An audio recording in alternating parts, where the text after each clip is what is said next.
عزیزان گرامی وقار، ہم آج کی اس مجلس میں سلطان الاولیاء معین المشائخ سیدی آقائی مولائی غریب نواز معین الدین حسن چشتی رضی اللہ تعالیٰ عنہ کے عرس مبارک کی تقریب میں حاضر ہیں، اور ہم سب اولیاء کاملین کے غلاموں میں سے شمار ہوتے ہیں۔ بارگاہ غریب نواز میں خراج عقیدت پیش کرنا ہم سنی مسلمانوں کا اخلاقی فرض ہے، اس لیے کہ ہم اپنے آنے والی نسلوں کو یہ پیغام دیتے رہیں، جو آپ کی نئی نسل کہیں یہ نہ سمجھ لے کہ اسلام ہمارے گھروں میں ٹائی سوٹ بوٹ والوں کے ذریعے سے آیا ہے، بلکہ ہم یہ ہر سال عرس منا کر اپنے بچوں کو اس علم کو ٹرانسفر کرنا چاہتے ہیں کہ بچے ہمارے گھروں میں اسلام صرف ڈاکٹروں انجینئروں سے نہیں، معین الدین حسن چشتی سے آیا ہے، اولیاء کاملین صوفیاء و مشائخ کے طریقے سے آیا ہے، اور وہی دین جو آیا خالص دین تھا، پیوریٹی والا تھا۔ یہ اور بات ہے کہ زمانے کی نیرنگیوں نے اسے مختلط کر دیا اور نئے نئے فرقے جنم لینے لگے۔ ہندوستان کے مسلمانوں سے میں ایک گزارش ضرور کروں گا، بہت سارے لوگ یہ کہتے ہیں کہ بہت اختلافات ہیں، کتنے فرقے ہیں، کتنی جماعتیں ہیں۔ آپ چاہتے ہو کہ انتشار ختم ہو جائے؟ آپ چاہتے ہو کہ امت مصطفیٰ میں فرقے ختم ہو جائیں؟ دوسری دنیا کی بات چھوڑیں، ہم ہندوستان کی بات کرتے ہیں۔ سارے مسلمانوں سے میں یہ کہوں گا، اگر انتشار، افتراق، فتنہ، فساد، اختلاف سب ختم کرنا چاہتے ہو تو میری ایک دعوت ہے، آ جاؤ سارے فرقے اس دین پر جمع ہو جائیں جس پر غریب نواز تھے، اور جو غریب نواز لے کر کے آئے، چلو اس پر جمع ہو جاتے ہیں، کوئی فرقہ باقی نہیں رہے گا۔ پھر اگر تم اس پر جمع نہیں ہوتے تو اس کا مطلب ہے کہ تمہارا دین نیا ہے اور ہمارا دین 800 سال پرانا ہے۔ الحمدللہ ہم نئی شورشوں سے اور ڈالروں سے، ریال سے آئے ہوئے دین کے پیروکار نہیں ہیں، ہم الحمدللہ درویشوں کے دین پر قائم ہیں، اولیاء کاملین کے مسلک پر قائم ہیں۔ عزیزان گرامی وقار، آج وقت بہت کم ہے، میں مختصر وقت میں جو بات پیش کر سکتا ہوں وہ یہی ہے کہ فرامین غریب نواز کو آپ کے سامنے رکھ دیا جائے۔ یہی حقیقت میں عرس بھی ہے۔ عرس کا مطلب صرف اور صرف فاتحہ اور نیاز کھا کر کے چلے جانا نہیں ہے، بلکہ عرس کا مطلب یہ ہے کہ صاحب عرس کی تعلیمات کو عام کیا جائے، لوگوں میں ان کے فرامین کو پھیلایا جائے۔ بہت کم لوگ جانتے ہوں گے کہ ان کے اقوال کیا تھے، غریب نواز کے فرامین کیا تھے، آپ نے لوگوں کو کیا چیزیں بیان کی ہیں۔ یہ تمام فرامین کی طرف توجہ دلانا ہر عالم دین کی ذمہ داری بھی ہے۔ میں مختصر سی سیرت آپ کی رکھوں گا کہ الحمدللہ ہمارے اہل سنت و جماعت کے کھاتے میں اور ہماری فہرستوں میں اتنے بڑے بڑے مشائخ اور اولیاء کاملین ہیں کہ ان کی سیرتیں بیان کرتے کرتے سالوں سال گزر جائیں گے۔ اسی لیے اے سنی مسلمانوں، آپ اولیاء کی صرف مزاروں اور قبروں کو نہ دیکھو بلکہ ان کی کتابوں کو بھی دیکھو۔ آپ صرف ان کے گنبدوں کو ہی نہیں بلکہ ان کی لکھی ہوئی تعلیمات کو بھی دیکھو تو پتہ چلے گا۔ صرف گنبدوں کو اور مزاروں کو دیکھ کر کے عقیدت رکھنے والے کی عقیدت اور ہے، اور ان کی تعلیمات پڑھ کر کے عقیدت رکھنے والے کی عقیدت اور ہے۔ اس لیے کہ جو بہک گئے، گمراہ ہوئے، جو بہک گئے، اولیاء سے دور ہوئے، یہ کون لوگ ہیں؟ جو صرف مزارات کو دیکھ کر کے اعتقاد رکھتے تھے، عقیدت رکھتے تھے، انہوں نے اولیاء کو پڑھا نہیں تھا، اس لیے شیطان انہیں گمراہ کر دیا۔ اور جو اولیاء کو پڑھ کر کے ان کے محب ہوتے ہیں، چاہنے والے ہوتے ہیں، انہیں جلدی کوئی گمراہ نہیں کرے گا، اس لیے کہ انہوں نے صرف ظاہر کو دیکھ کر کے محبت نہیں کی ہے بلکہ ان کی تعلیمات کو دیکھ کر محبت کیا ہے۔ غریب نواز سے اگر محبت ہو، آپ حقیقت میں محبت کرتے ہو تو ان کی کتابیں کہاں ہیں؟ پوچھیں کہ سرکار غریب نواز رضی اللہ تعالیٰ عنہ نے کتنی کتابیں لکھی ہیں، امت کے درس کے لیے، اپنے سلسلے کے لیے کیا چیزیں آپ نے قیمتی چھوڑی ہیں، وہ چیزیں آج امت کو چاہیے کہ وہ معلومات کرے۔ کوئی بھی آدمی زندہ رہتا ہے تو اپنی تحریروں سے زندہ رہتا ہے، اپنی تعلیمات سے زندہ رہتا ہے۔ سرکار غریب نواز رضی اللہ تعالیٰ عنہ اپنے مشن، اپنی تحریریں، اپنی تقریریں اور اپنی تبلیغ کی وجہ سے 800 سال سے بھی ہماری محفلوں میں زندہ ہیں۔ یہی زندگی ہے، اور بعد میں آنے والوں کو چاہیے کہ ان کی تحریریں اور تقریریں، ان کی تعلیمات کی طرف توجہ کریں۔ اعلیٰ حضرت امام احمد رضا خان فاضل بریلوی رضی اللہ تعالیٰ عنہ کا اس قدر جو چرچا ہوتا ہے، تذکرہ ہوتا ہے، کیوں؟ اعلیٰ حضرت کی سینکڑوں کتابیں آج ہمارے درمیان موجود ہیں۔ تو امت کو جو انہوں نے دیا ہے وہ ایک بہت عظیم تحفہ ہے، لیکن عوام کا حال یہ ہو گیا کہ عوام صرف ان کی قبروں تک رہ گئے اور ان کی تعلیمات تک پہنچ ہی نہیں پاتے، ان کے گنبد اور ان کے نیاز اور ان کے منتوں تک رہ گئے، لیکن ان کی تعلیمات اور ان کی کتابوں تک نہیں رہے۔ مجھے بتاؤ اے سنی مسلمانوں، ہزاروں کی تعداد میں زیارت پر جانے والے مٹھائیاں، نان کھٹائیاں، پیڑے سب تو لے کر کے آتے ہوں گے جس جگہ جاتے ہیں صاحب عرس، خواہ وہ بریلی شریف ہو کہ اجمیر شریف ہو کہ کلیر شریف ہو، جہاں پر جاتے ہیں آپ اپنے گھر واپس آنے کے وقت نیاز کے طور پر فاتحہ کے بعد کچھ نہ کچھ مٹھائی لاتے ہیں۔ اچھی بات ہے، یہ مستحسن ہے، آپ اپنے گھر والوں کے لیے وہاں کا تبرک لے کر کے آتے ہیں، لیکن کیا کبھی کوئی ان کی بارگاہوں میں حاضر ہو کر کے ان کی لکھی ہوئی کوئی کتاب لے کر کے آتا ہے؟ ارے پڑھنا نہیں آتا، کم سے کم اپنی لائبریری میں تو سجا دیتا، گھر میں لے کر کے آتا، یہ کہتا کہ اجمیر گیا، مٹھائی تو لے کر کے آیا، لیکن سرکار غریب نواز کی زندگی میں لکھی ہوئی کتاب بھی لے کر کے آیا۔ ہو سکتا تمہاری نسل میں یا تمہارے گھر میں عورتیں کسی نہ کسی دن اٹھاتی اور پڑھتی، پھر محبت غریب نواز ان کے سینوں میں ویسی معجزن رہتی۔ ورنہ یہ ٹی وی کا زمانہ ہے، سوشل میڈیا کا زمانہ ہے، اور کسی پر کوئی کنٹرول نہیں ہے۔ سوشل میڈیا میں کون کیا دیکھتا ہے، کیا اس کے پاس آتا ہے، کسی کی کوئی روک تھام نہیں ہے۔ تم ہزار سنی صحیح العقیدہ ہو، تمہارے بچوں کے موبائل پر جب تقریریں آنے لگتی ہیں تو اس کا کوئی انتظام انٹرنیٹ پر نہیں ہے کہ صرف اور صرف حق بات ہی آئے گی اور باطل باتیں نہیں آئیں گی، سب آتی رہیں گی۔ اس مکسچر کلچر میں جب بچے دیکھتے ہیں تو کہیں ایسا نہ ہو کہ ان کے دل و دماغ میں اولیاء کی گستاخی آ جائے، توہین آ جائے، برے خیالات آنے لگے۔ ظاہر سی بات ہے اپنے گھروں میں کتابوں کو بھی سجاؤ، اولیاء کی تعلیمات کو بھی۔ سرکار غریب نواز معین الدین حسن چشتی رضی اللہ تعالیٰ عنہ، نام حسن ہے لیکن اللہ نے غریب نواز سے آپ کو مشہور و معروف فرمایا، اور ہے بھی آپ غریب نواز۔ ایک لقب ہے میرے آقا سرکار غریب نواز کا، عطائے رسول۔ عطائے رسول اس کا مطلب ہوتا ہے رسول کی عطا، حضور صلی اللہ تعالیٰ علیہ وسلم کی عطا۔ کس کے لیے؟ خاص طور پر ہندی مسلمانوں کے لیے، ہندوستانی مسلمانوں کے لیے رسول پاک کا سب سے بڑا تحفہ غریب نواز کی شکل میں موجود ہے۔ وہ نعمت جو اللہ تعالیٰ نے ہندوستانیوں کو عطا کی وہ غریب نواز کی شکل میں عطا فرمائی۔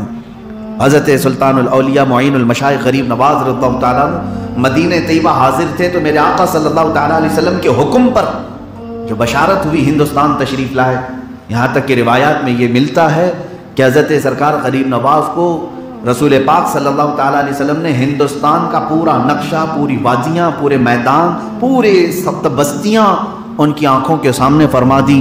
حضرت سرکار غریب نواز فرماتے میں نے اجمیر کی پہاڑیاں تک دیکھ لی، مدینے سے پہاڑیاں تک میں نے مدینے سے دیکھ لیا تھا، رسول کریم صلی اللہ تعالیٰ علیہ وسلم نے دکھایا تھا۔ ارے میرے عزیزو، سرکار غریب نواز جو رسول کریم صلی اللہ علیہ وسلم کے 500 سال بعد آنے والے مدینے میں بیٹھ کر اجمیر کی پہاڑیاں دیکھ رہے ہوں، اور ان کے جد امجد رسول مختار صلی اللہ تعالیٰ علیہ وسلم کیا کائنات کی ہر شے کو نہیں ملاحظہ فرما رہے ہیں، جنہوں نے انہیں دکھایا۔ اور سرکار غریب نواز رضی اللہ تعالیٰ عنہ ہندوستان جو تشریف لائے، بڑی کٹھناؤں کے ساتھ، کٹھنائیں آپ نے دیکھی، مشکلات دیکھی، مشقتیں دیکھی، پھر بھی آپ ہندوستان جس راستے سے آئے وہ بڑی لمبی تاریخ ہے میرے عزیزو۔ میں اس لیے عرض کروں گا کہ آج کے حالات کے اعتبار سے سرکار غریب نواز کی اس سیرت کو اگر کوئی پڑھ لے تو میں سمجھتا ہوں کہ اس کا دل بہت زیادہ مضبوط ہو جائے گا، حوصلہ بڑھ جائے گا۔ آپ یہ سوچتے ہیں کہ آج بہت رکاوٹیں ہیں، علماء بھی یہ سوچتے ہیں، حکومتیں سخت ہیں، بولنے کے لیے ہمیں ہزار ناپ تول کے بولنا پڑتا ہے، دیکھنا پڑتا ہے، حالات اچھے نہیں ہیں، بہت ساری خرابیاں ہیں، لوگ ہماری باتیں ریکارڈ کر رہے ہیں۔ میرے عزیز آؤ، غریب نواز جس وقت آ رہے تھے اس وقت کون سے حالات اچھے تھے، ہندوستان کے کیسے حالات تھے؟ کیا آپ کو پورا ہندوستان پیالی میں سجا کر کے رکھ دیا گیا تھا؟ آئیے غریب نواز، آئیے آپ معین الدین ہندوستان، میرے عزیزوں یہاں ان کے آنے سے تقریباً کئی سال پہلے ہی پرتھوی راج کی ماں جو اجمیر پہ حکومت کرتا تھا، ایک بڑی جوتش عورت تھی، علم نجوم کی ماہر، اس نے اپنے علم سے خواب میں دیکھا یا جس طرح سے بھی دیکھا، اس نے 6-7 سال پہلے ہی کہا تھا کہ میں دیکھ رہی ہوں کہ اجمیر میں ایک درویش آئے گا، وہ ہماری سلطنت کو زیر و زبر کر دے گا۔ تو اس کی ماں کی بات سن کر پرتھوی راج جو راجا تھا اس نے کہا ماں اس کی شکل صورت کچھ تو بتاؤ۔ بھوٹان سے انہوں نے ایک جادوگر کو لایا جو جادو کے ذریعے سے، ہیپناٹزم کے ذریعے سے اس شکل کو نکالا، اور جو مصور تھے آرٹسٹ ان کو بٹھایا گیا، ان کو شکل بتائی گئی، یعنی خاکہ نکالا گیا کس کا؟ سرکار غریب نواز کا، اور پھیلا دیا گیا ایسا درویش کہیں بھی دکھے ہندوستان میں آنے سے پہلے اس کو روک دینا۔ اس وقت سرکار غریب نواز کہاں تھے؟ مدینے سے نکل کر کے ملتان آئے ہوئے تھے، ملتان پاکستان میں جو آج ہے۔ آپ وہاں پر تبلیغ اسلام میں مصروف تھے، اور یہاں یہ بات پہلے سے مشہور ہو گئی تھی کہ کوئی درویش ادھر آ رہا ہے۔ پھر اس کے بعد جو پابندیاں لگائی گئی تھی وہ معمولی پابندیاں نہیں تھی میرے عزیزوں۔ ایک شخص ہے رام پرکاش، وہ پرتھوی راج کا بڑا خاص چیلا تھا۔ اس نے کہا میں جاسوسی کے ذریعے کہیں نہ کہیں سے ڈھونڈ نکالوں گا اس درویش کو۔ وہ ڈھونڈتے ڈھونڈتے ملتان پہنچ گیا۔ حضرت سرکار غریب نواز اسے نظر بھی آ گئے۔ اب اس نے بھیس بدل لیا، مسلمان کا بھیس بدل کر داڑھی بڑھا لی، ٹوپی رکھ لی، جبہ پہنا، سرکار غریب نواز کے ہزاروں مریدین جو تھے خانقاہ پہ ان میں شامل ہو گیا۔ کئی دن تک انتظار کرتا رہا کہ تنہائی میں ایک بار غریب نواز سے ملاقات ہو جائے، جا کر کے اندر اگر اکیلے میں مل گئے تو یہیں ختم ہی کر دوں، یہ اجمیر تک آ ہی نہ سکے، قاتلانہ حملہ کرنا تھا۔ رام پرکاش 12 دن تک مسلسل محنت کرتا رہا۔ اس کے بعد ایک رات ایسی آئی کہ آدھی رات گزر چکی تھی، خیمے میں سرکار غریب نواز اکیلے تھے، یہ داخل ہوا اور وہی جبہ قبہ ٹوپی داڑھی ہے، اور سرکار غریب نواز کو دیکھا وہ مصلی پر آرام فرما ہے۔ وہ جیسی خیمے میں داخل ہوا خنجر اپنے اندر رکھ کر کے مسلمان کی شکل میں آیا ہے، ان کے مرید کی شکل میں آیا ہے۔ اندر داخل ہوا تو حضرت معین الدین چشتی رضی اللہ تعالیٰ عنہ سر اٹھاتے ہیں اور مسکراتے ہوئے استقبال کرتے ہیں، آؤ رام پرکاش کیسے آنا ہوا؟ رام پرکاش کیسے آنا ہوا؟ اس کے ہاتھ پیر کانپنے لگ گئے۔ پھر دوسرا جملہ آپ نے فرمایا 12 دن ہو گئے اب تک تم ہمارے پاس آئے نہیں۔ تیسرا جملہ آپ نے فرمایا وہ سکتے پہ سکتا، یہی ہوتا ہے اولیاء کا جھٹکے پہ جھٹکا، جو مخالفین ہوتے ہیں ان کو مسلسل پڑھتے رہتے ہیں۔ سرکار غریب نواز نے تیسرا جملہ فرمایا چلو آئے نہیں 12 دن سے، آج تو موقع ملا، جس کام کی غرض سے آئے ہو وہ کام تو پورا کرو۔ خنجر اندر ہے، ہاتھ سے نکالا اور پھینک دیا نیچے، اور اس نے کہا زندگی بھر میں نے بہت سارے لوگوں کو دیکھا، جادوگروں کو دیکھا، لیکن دلوں کے حالات جاننے والا کسی درویش با اخلاق کو آج پہلی بار دیکھا، جس کا دل بھی نورانی ہے اور چہرہ بھی نورانی ہے۔ اس نے سرکار غریب نواز کے دست حق پرست پر اسلام قبول کیا۔ اسی رات کو معین الدین چشتی رضی اللہ تعالیٰ عنہ نے اس کا نام ضیاء الرحمن رکھا۔ یہ وہ ضیاء الرحمن ہے جو سرکار غریب نواز کے اجمیر آنے تک آپ کا سب سے بڑا باڈی گارڈ بنا ہوا تھا۔ یہ رب تعالیٰ کی مصلحت ہے میرے عزیز، اللہ رب العزت کی مصلحت یہ ہے جو دین کو مٹانے کے لیے نکلتے ہیں، مولا کبھی کبھار انہی کے ذریعے سے دین کو آباد بھی فرماتا ہے۔ اقبال نے سچ کہا تھا حرم کو مل گئے پاسباں صنم خانے سے، حرم کو مل گئے پاسباں صنم خانے سے۔ آج بھی میں یہی امید کرتا ہوں کہ مولا تعالیٰ جو اسلام کو مٹانے کے لیے مینار و مسجدوں کو تباہ کرنے کی کوششیں کر رہے ہیں، ایک دن آئے گا کہ انشاءاللہ وہی محراب و منبر کو بھی آباد کریں گے۔ اللہ ہدایت عطا فرمائے۔ سرکار غریب نواز رضی اللہ تعالیٰ ہندوستان آئے۔ ہم تو میاں پروگراموں میں آتے ہیں، ہماری کون سی بڑی طاقت ہے، کون سا بڑا استقبال، ہماری کون سی حیثیت ہے، یا پھر ہم کون سا بہت بڑا کام کر رہے ہیں؟ یا تو پہلے سے فیلڈ ہموار ہے، آنے سے پہلے نعرے، جانے کے وقت نعرے، استقبال۔ وہ سرکار غریب نواز سلطان الاولیاء جس انداز سے تشریف لا رہے ہیں، ساری چوکیاں لگائی گئی، ناکہ بندی ہے، جگہ جگہ پر پہرے داری ہے کہ یہ ہندوستان میں نہ آنے پائے ایسا درویش۔ باوجود اس کے جب ملتان سے آپ نکلے، پنجاب کے راستے سے آ رہے تھے، امرتسر، پٹیالہ، یہ تمام راستے ہوتے ہوئے دلی آنا تھا۔ ضیاء الرحمن نے کہا کہ حضور